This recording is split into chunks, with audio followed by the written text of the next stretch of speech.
नमस्कार समस्त को सारा यूट्यूब चैनल को स्वागत जनाऊँगी मु मिनती देखो पूर्व 3टी वीडियो मु अपलोड कर सारी जदि जो मैंने देखी ना ताहले सारा यूट्यूब चैनल सर्च कर दिंतु आउ जाइकी वीडियोटी को देखी दिंतु। आज जानिबा भागचा तो डेरी नक चलतु स्टार्ट करवा वीडियोटी को।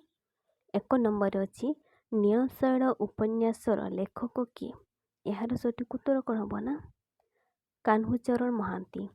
2 नंबर शास्त्री और का उपन्यासर सॉरी एटी टिके मिस्टेक हो जाइए प हम ब लिखी है उपन्यास ये प हम है क्षमा करेंगे तापाई। तो 2 नंबर कौन अच्छी ना शास्त्री और का उपन्यासर लेखक किए यार सठिक उत्तर कौन ना यार भी से कान्हूचरण महांती यहाँ लिखिं। 3 नंबर स्मृति और अनुभूति कहार आत्मजीवनी बा किए तांको निज आत्मजीवन को लिखिं से होचुंती किए ना नीलमणि राउतराय। 4 नंबर गाँ मजलिस पुस्तकर रचयिता किए यार सठिक उत्तर हरे कृष्ण महताब। 5 नंबर को जीवा तो जदि चैनल को न कर सब्सक्राइब कर दिंतु नुआ नुआ वीडियो पाइबा पाई। 5 नंबर मो कहानी पुस्तकर रचयिता किए यार सठिक उत्तर कौन ना कुंज बिहारी दास। 6 नंबर अच्छी क्यों साहित्यिक अभिशप्त गंधर्व पुस्तक रचना करी केंद्र साहित्य एकाडेमी पुरस्कार प्राप्ति होइछंती यार सठिक उत्तर कौन ना महापात्र नीलमणि साहू। 7 नंबर कविता 1962 रचयिता किए यार सठिक उत्तर कौन हम ना सच्चिदानंद राउतराय।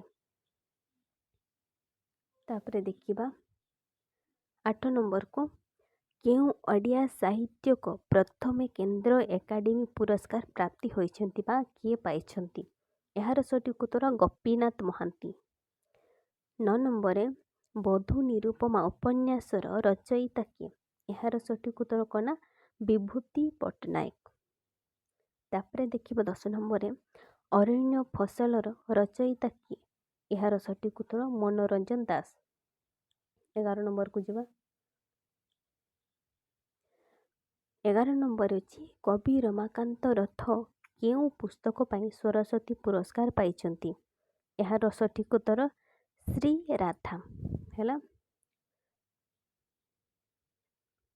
12 नंबर 1994 केंद्र साहित्य एकाडेमी पुरस्कार केउं साहित्यक सम्मानित होइछंती यार सठिक उत्तर कौन हम ना गुरुचरण पट्टनायक।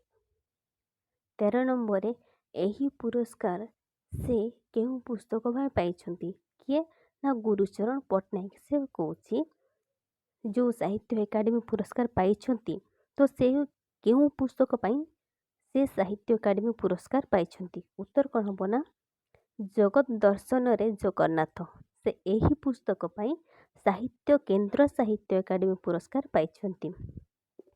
तो आज वीडियो एतिकी थिला आशा करुछि वीडियोटी आपण मानकु भल लागिथिबो। जदि वीडियोटी भल लगी थाए ताहले लाइक शेयर कमेंट निहाती करंतु सांग मानकु मते शेयर कर दियंतु। जदि वीडियो रे किछि भूल रही जाए ताहले मते कमेंट माध्यम रे जणांतु मु भूलटी को सुधारवा को चेष्टा करबी। तो आज वीडियो को मु एई शेष करछि। धन्यवाद।